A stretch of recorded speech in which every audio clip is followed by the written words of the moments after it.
राधे राधे। जय श्री कृष्ण।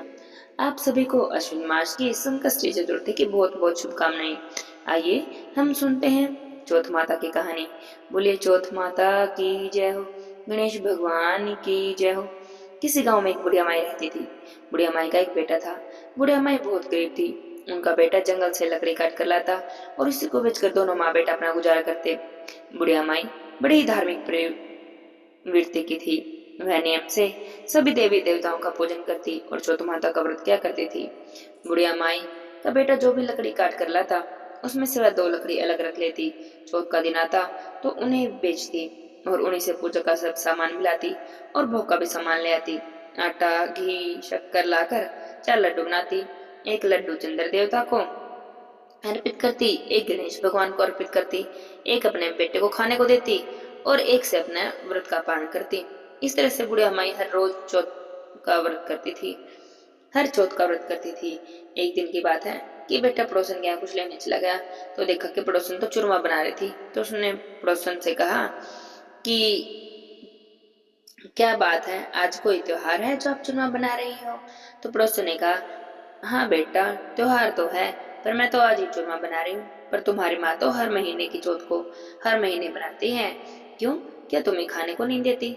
तब उसने कहा कि देती है, लेकिन पड़ोसन ने फिर भी उसके बेटे के कान भर दिए। बोली कि बेटा तू इतनी मेहनत करके लकड़ियां काट कर लाता है पर तुम्हारी माँ को देखो, उसमें से लकड़ियां छुपा कर रख लेती है और फिर बेचकर पूजा का सामान लाती है, खूब मजे करती है। अब बेटे को तो पड़ोसन की सीख लग गई। जाकर अपनी माँ से कहने लगा कि माँ, मैं तो इतनी मेहनत से लकड़ियां काट कर लाता हूँ और तुम उसमें से लकड़ियां छुपा कर रख लेती हो। अब बहुत हो गया, या तो तुम मुझे छोड़ दो या फिर चौथ माता का व्रत करना छोड़ दो।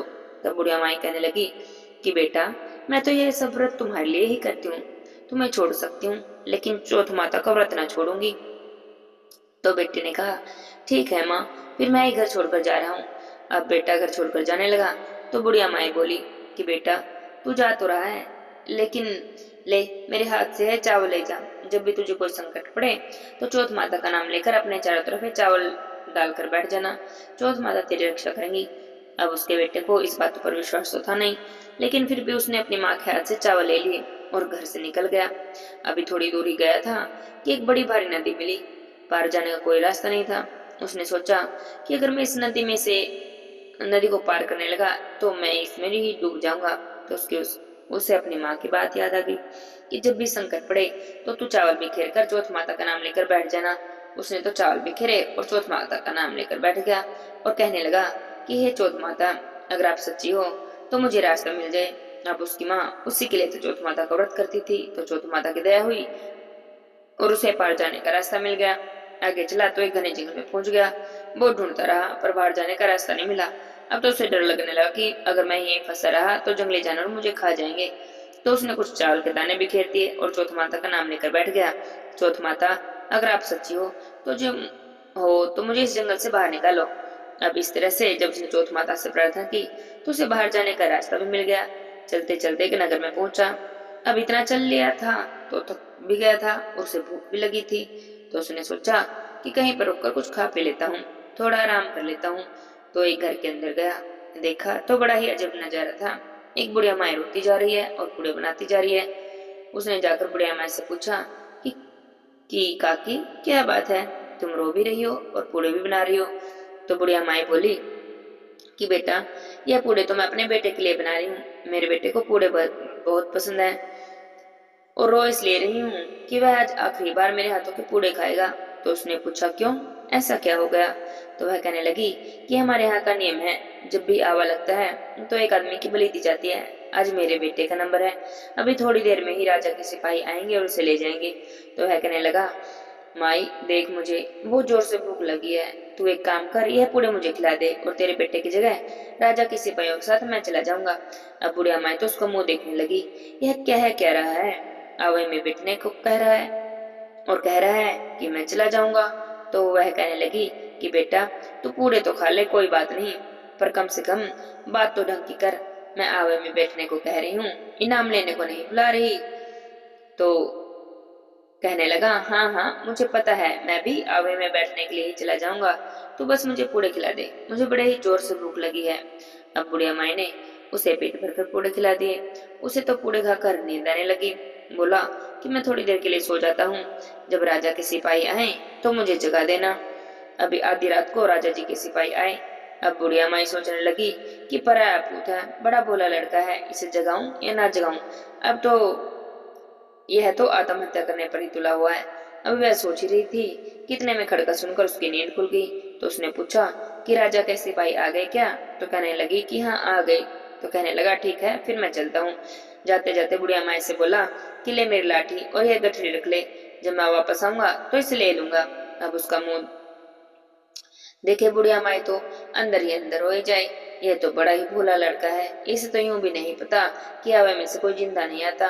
फिर भी उसने उसकी गठरी ले ली। तो वह उसमें से गठरी में से अपनी माँ के हाथ के चावल लेकर राजा की सिपाहियों के साथ चला गया। जाकर उस आवे में बिठा दिया। आवा बंद कर दिया गया। वह तो चावल बिखेर कर चौथ माता का नाम लेकर बैठ गया। हे चौथ माता, अगर मेरी माँ ने आपके सच्चे व्रत रखे हों और आप सच्ची हो तो मेरी रक्षा करना। आवा बंद किए 2-3 दिन हो गए। 2-3 दिन बाद वहां पर कुछ लड़के खेल रहे थे। खेलते खेलते उन्होंने आवे पर कंकड़ मारने शुरू कर दिए। तो उसने अंदर से पूछा कौन है? आवाज सुनकर वे तो डर ही गए कि इसमें तो कोई भूत प्रेत है। जाकर उन्होंने अपने अपने घरों में बताया कि आवे में तो कोई भूत आ गया, वहां से आवाज आ रही है। सब लोग इकट्ठे हो गए। उसने कहा कि जाकर राजा से कह दो कि आवा पक गया है। अब उन्होंने सोचा कि सच में आवे में तो कोई भूत आ गया। जाकर राजा को भी खबर की। राजा ने सिपाही भेजे कि जाकर पता करो कि क्या बात है। सिपाही आकर देखने लगे तो उसने कहा कि जाकर राजा से कह दो कि आवा पक गया है और धीरे धीरे इसे खोल लें। तो राजा के सिपाहियों ने राजा से जाकर कहा। राजा को तो यकीन ही नहीं हुआ। 6 महीने में आवा पकता था, 3 दिन में कैसे पक गया? फिर भी उसने कहा कि चलो खोलो। डरते डरते वे आवा खोलने लगे। तो उसने कहा अंदर से धीरे धीरे उतारो। अब वे डरते डरते धीरे धीरे एक एक बर्तन उतारते जाएं। अब जब सारे बर्तन उतार चुके तो वह तो जिंदा बिल्कुल सही सलामत स्वस्थ निकल के आया आवे में से। तो राजा और सारे सिपाही सभी लोग उसे देखकर डर गए कि भाई तू कौन है? आवे में से तो आज तक कोई भी जिंदा नहीं आया। तो बोला कि मेरी माँ चौथ माता के व्रत करती है, उनके प्रताप से मैं जिंदा बच गया। राजा कहने लगा कि मैं तो ना मानूं, मैं तेरी परीक्षा लूंगा। अगर तू मेरी परीक्षा में खरा उतर गया तो ही मैं तेरी बात मानूंगा कि तू सच कह रहा है, नहीं तो तुझे दंड दिया जाएगा। अब राजा ने उसे हाथ में हथकड़ी लगाकर एक घोड़े पर बिठा दिया और राजा दूसरे और एक घोड़े पर खुद बैठ गया और बोला कि अगर तेरी चौथ माता सच्ची है तो तेरे हाथों की हथकड़ी खुलकर मेरे हाथों में लग जाए। अब उसने तो हाथ जोड़ लिए, चौथ माता से प्रार्थना करने लगा, हे चौथ माता, अगर आप सच्ची हो तो मेरी रक्षा करो। अब चौथ माता की उस पर कृपा हुई, क्योंकि उसकी माता उसी के नाम से चौथ माता के व्रत करती थी। उसे कुछ कैसे होने देती, तो उनकी कृपा हुई तो उसके हाथों की हथकड़ी खुली और राजा के हाथों में लग गई। अब तो राजा को उसकी बात पर यकीन हो गया। राजा उसे पूरे आदर के साथ अपने महल में ले गया। राजा की एक बेटी थी, उसने बड़े ही धूमधाम से अपनी बेटी का विवाह उस लड़के के साथ कर दिया। अब बुढ़िया माई का बेटा राजा के महलों में रहने लगा। एक दिन की बात है, अपनी पत्नी के साथ महल की छत पर घूम रहा था। एक तरफ बिजली चमकती देखकर कहने लगा कि आज तो हमारे गांव में बिजली चमक रही है। तो राजकुमारी ने पूछा कि क्या आपका भी गांव है? वो बोला हाँ है। तो आप पूछने लगी कि आपके गांव में कौन कौन रहता है? तो बोला मेरी माँ रहती है। मैं अपने माँ से नाराज हो गया और इसलिए घर छोड़कर निकल गया। तो राजकुमारी कहने लगी कि मुझे तो अपने घर जाना है, मुझे तो अपनी सासू जी का आशीर्वाद लेना है। उसने अपने माता पिता से कही तो उसके माता पिता उसे मना करने लगे कि तू तो राजकुमारी है बेटा, एक गरीब के घर में कैसे रहेगी, एक टूटी सी झोपड़ी में तू कैसे रहेगी? तो बोली ना, मैं तो जाऊंगी। अब उसके माता पिता ने अब उसे विदा कर दिया, बहुत सारा धन दिया, खूब सारे नौकर भेज दिए, उसके साथ खूब बड़ी सेना भेज दी। हाथी पर बिठाकर दोनों को विदा किया। अब वे अपने नगर के लिए चल दिए। जब नगर के पास आए तो लोगों ने पहचान लिया कि तो बुढ़िया माई का बेटा है। जाकर बुढ़िया माई के पास सूचना देने लगे कि तुम्हारा बेटा और बहू आ रहे हैं। अब बुढ़िया माई सोचने लगी कि सब लोग मेरी हंसी उड़ा रहे हैं, मेरे से छेड़छाड़ करते हैं, तो आज भी हंसी उड़ा रहे हैं। उसने उनकी बातों पर कुछ भी ध्यान नहीं दिया। तब वह पड़ोसन आई और आकर बोली कि बुढ़िया माई क्यों बैठी है, अपने बेटे बहू के स्वागत की तैयारी क्यों नहीं करती? तो बोली हाँ तू भी हंसी उड़ा ले, मेरे कहाँ बहू कहाँ बेटा, एक ही बेटा था जिसे तूने सिखा भगा कर भेज दिया है और अब ना जाने मेरा बेटा कहाँ चला गया है। अब वो कहाँ मेरा बेटा और कहाँ की बहू। वह बोली, ना ना, मैं सच कह रही हूँ, तेरा बेटा और बहू आ रहे हैं, बहुत सारा धन ला रहे हैं, दौलत, नौकर चाकर, बहुत बड़ी सेना। तेरा बेटा तो अपनी पत्नी को लेकर आया है। तब बुढ़िया माई उठी, उसने बहू के स्वागत की तैयारी की। बेटा कर अपनी माँ के पैरों में गिर गया, बोला, माँ मुझे माफ कर दे, मैंने तेरे पर शक किया, तू तो सच्ची है और तेरी चौथ माता भी सच्ची है। जो तू चौथ माता के व्रत करती है वे बिल्कुल सच्चे हैं। आज चौथ माता की वजह से ही मैं जिंदा हूँ।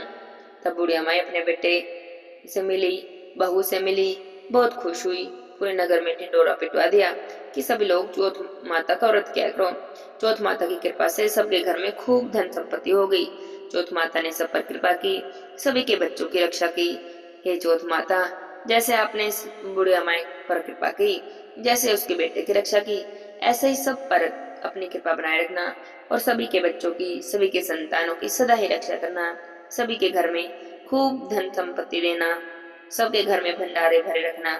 बोले चौथ माता की जय हो, गणेश भगवान की जय हो।